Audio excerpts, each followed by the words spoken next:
Hey guys, how's it going? I guess this is going to be the start of my very first official episode, episode one. And the topic is something that I've wanted to talk about for a very long time.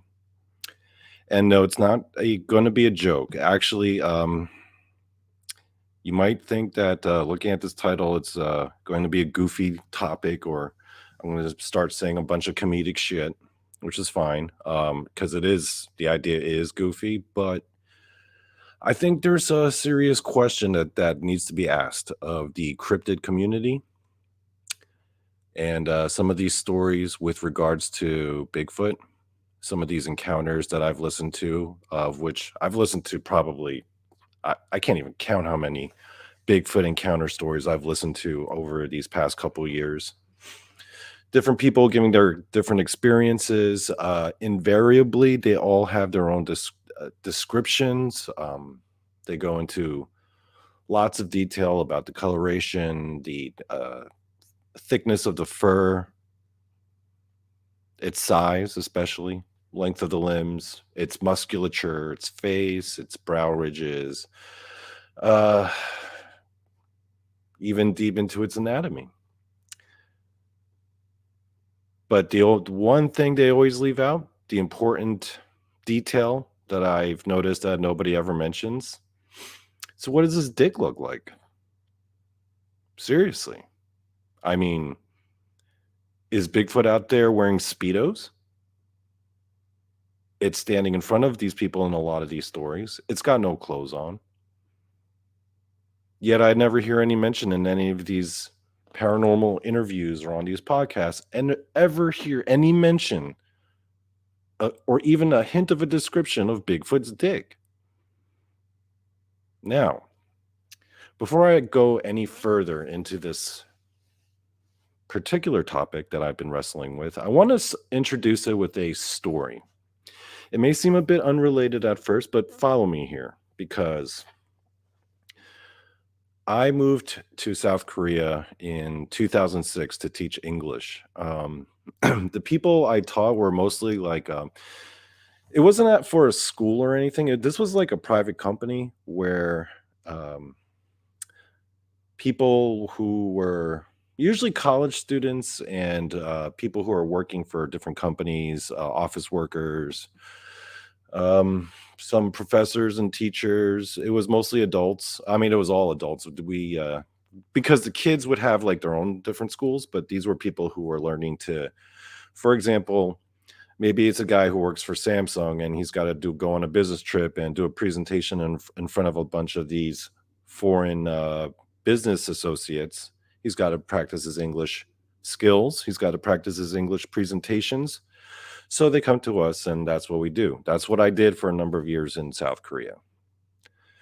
Now, one of my very first friends I met there was a coworker of mine. He was a fellow teacher, and we would switch off classes.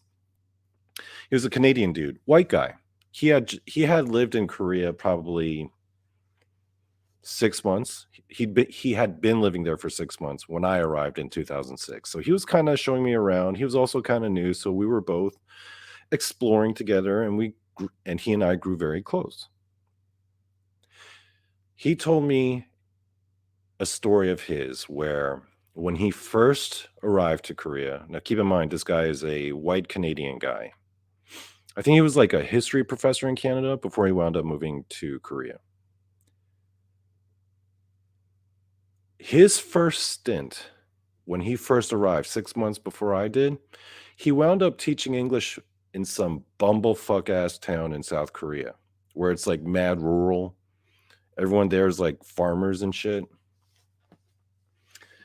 And I remember he was telling me how a lot of the people there had only ever seen other Korean people their entire lives. I mean, they'd seen white and black people on their TV screens or in the movies, but they'd never even seen one in person. Most of these people. And my buddy, that was his first place when he first moved to South Korea. Another thing about Korea that a lot of you may not know is that the common thing that a lot of people like to do there is to go to bathhouses. Now, these bathhouses are not like how you think, because they don't really have these kinds of places in the States, but it's just a big giant sauna. They got different areas. They have like food courts in the middle, so you could get like they have food vendors there. They have hot tubs and these heated pools, and people would, they would separate the genders, right? So there was like the a wing of the building and the women's wing, and everyone would just walk around buck ass naked.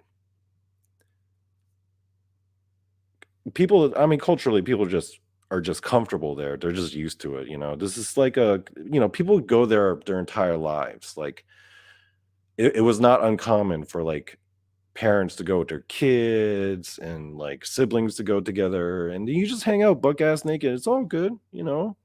Korean culture, it is what it is. So my buddy goes to the bathhouse there. Now, mind you, he's the only white guy there.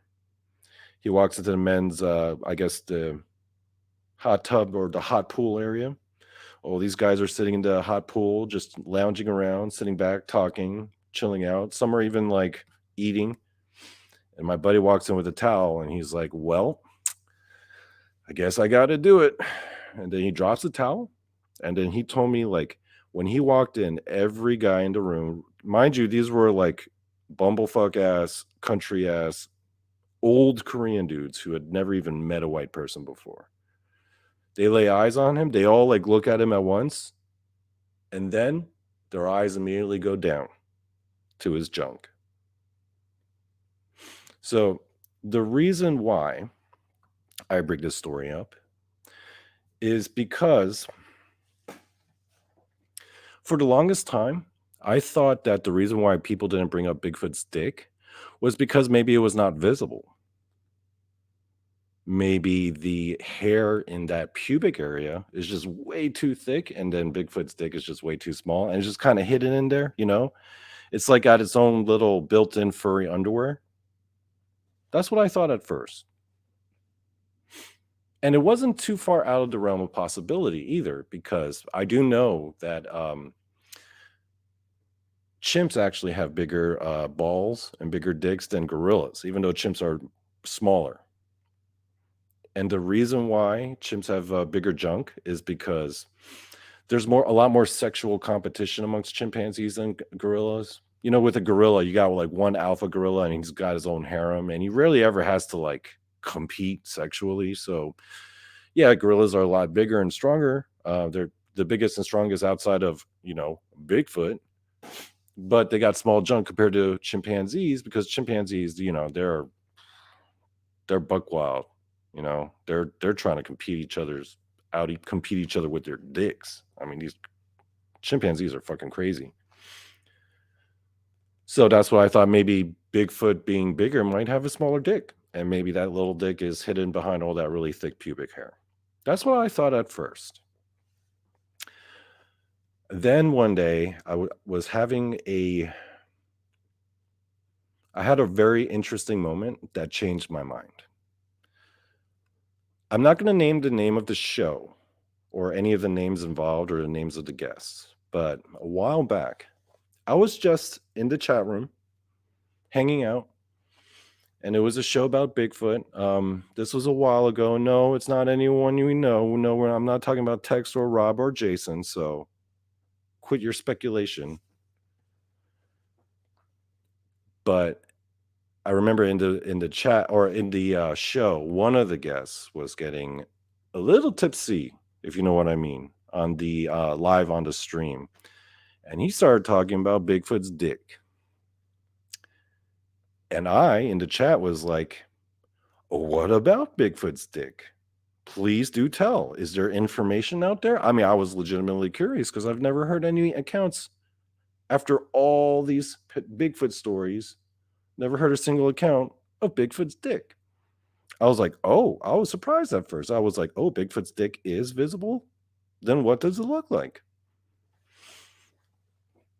People thought I was joking, which I get because it's goofy.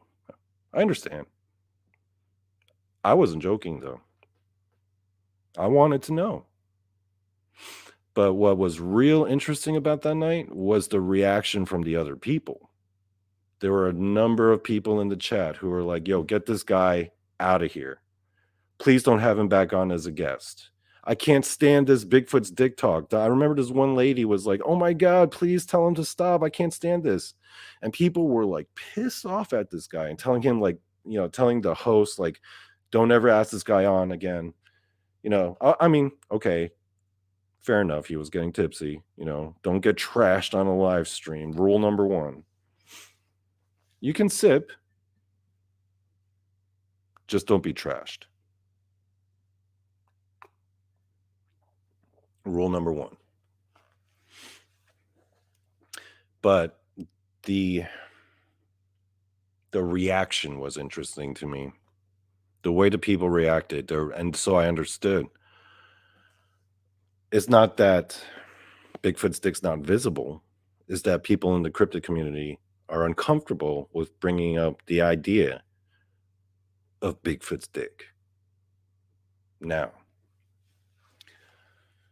a while ago, I'd say about 6 months ago, I was talking to one of my friends, again, who shall remain nameless, who is pretty well known in the cryptid community and who is also, I would consider a researcher who has experience out on the field, who knows, like, who's been studying this stuff his whole life.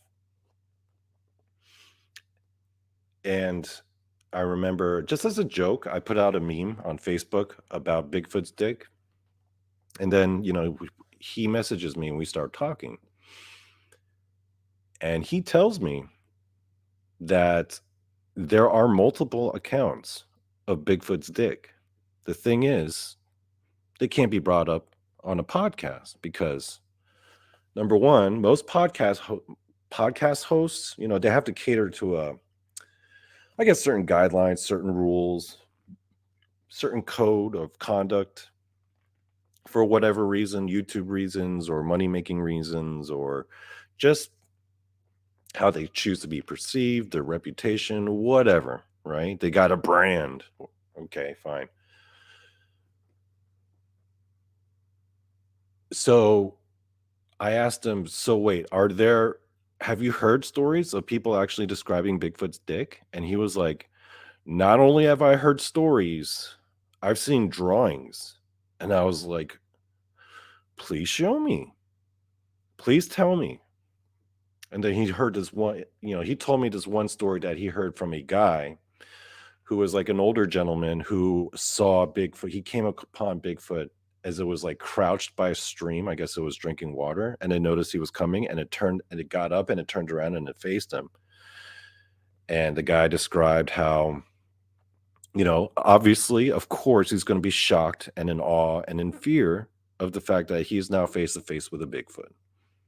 But then he looked down, and then the next thing he noticed, this thing had like a 3-foot long fucking dick. So, if I were ever to encounter Bigfoot, I've never, but if I were ever to, this would be my reaction. Oh my God, it's a Bigfoot. I can't believe I'm seeing a Bigfoot. Holy shit, look at the size of that dick. That looks like a baby elephant tusk or a trunk. God damn it, I fucked up that bit. Fuck, I hate it when I do that. But you know what I mean. Right? If it was in fact walking around with this giant hog that's, according to my friend's description, pretty like almost reaches its knees. And Bigfoot's a big deal. It's a big dude, right? If it's got a dick that goes down almost to its knees, that is a giant piece, my friends. A giant piece. And if you were to ask me, Donnie, what did you see? And I would be like, holy shit, guys, I saw Bigfoot. I saw a fucking Bigfoot. I saw it. And I'm not going to say that I would go into the dick first. Of course, I'm going to describe the Bigfoot, right? I'm going to be like, it had thick hair. It was huge. It was jacked. And then after I get all the basic stuff out, I'm going to say the very noticeable elephant in the room. It had a fucking huge dong. It was ridiculous. And that is a detail that is worth mentioning because anyone who is anyone would look at Bigfoot, and if he's got that giant piece that, according to my friend and according to some other accounts that I've heard from other Bigfoot researchers who also tell me similar stories where someone tells them they had a Bigfoot encounter and they ask them, "Okay, describe to me head to toe, what did Bigfoot look like?" And they go head to toe, and I mean they really go head to toe, which means when they get to the dick area, they say, "Yo, this thing had a giant, huge hog." And we leave that out. Why? That would be a very noticeable detail. We'd all be paying attention. But I guess people are, I don't know, afraid to seem like they're gonna come off looking stupid if they talk about Bigfoot's dick. I mean, what are you gonna do? I mean, if you see a dick that big in front of you, you're gonna take notice. So, also, what do you think Dogman's dick looks like? Do you think Dogman's dick looks like a human dick, maybe with like a different color and some fur on it? Or do you think it looks like a dog's dick where it's like a red crayon? You people, you owners know what I'm talking about, right? When your dog gets a little excited, oh, that red crayon coming out.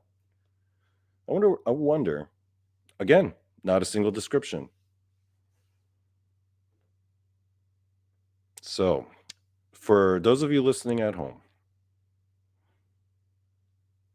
next time someone tells you a story of an encounter with a cryptid, next time you listen to one of these shows, and they're talking about these cryptid experiences, ask yourself the hard question: what does dick look like? Good night, folks.